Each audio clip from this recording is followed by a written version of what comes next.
কচু শাকৰ লগত মাছৰ মূৰৰ আঞ্জা ৰান্ধি আপোনালোকে খাই ভাল পায়নে? মই কিন্তু খুব ভাল পাওঁ।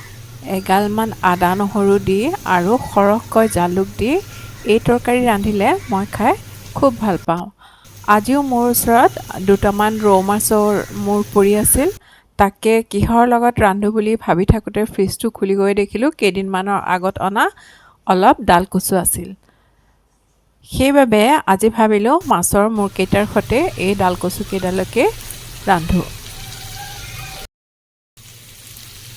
অতীজৰে পৰা আমাৰ অসমত কিন্তু ঔষধি গুণ সম্পন্ন বুলি ধৰা কচুৰ সৈতে ৰন্ধা এখন মাছৰ আঞ্জা আছে।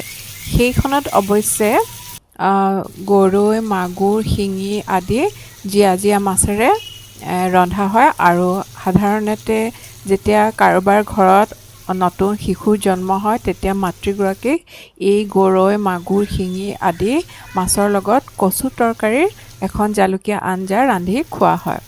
মই ঠিক তেনেদৰে ৰান্ধিছোঁ যদিও মই গৰৈ, মাগুৰ, শিঙি এইবোৰ মাছ নাখাওঁ বাবে আৰু মোৰ ওচৰত ফ্ৰিজত কেইটামান ৰৌ মাছৰ মূৰ এভেইলেবল আছিল। সেইবাবে সেই ৰৌ মাছৰ মূৰকেইটা দিয়ে মই আজি ঠিক সেই অসমীয়া ঔষধি গুণসম্পন্ন ৰেচিপিটোৰ দৰে এইখন আঞ্জা আজি ৰান্ধিলোঁ।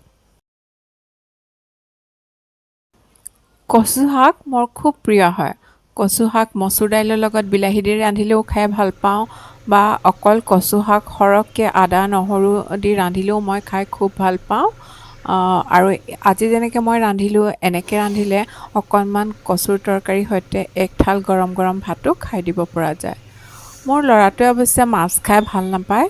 সেইবাবে আজি তাৰ বাবে মই অকণমান চিকেন অমিতা দি বেলেগকৈ ৰান্ধি দিলোঁ আৰু মই এনেকৈয়ে খালোঁ।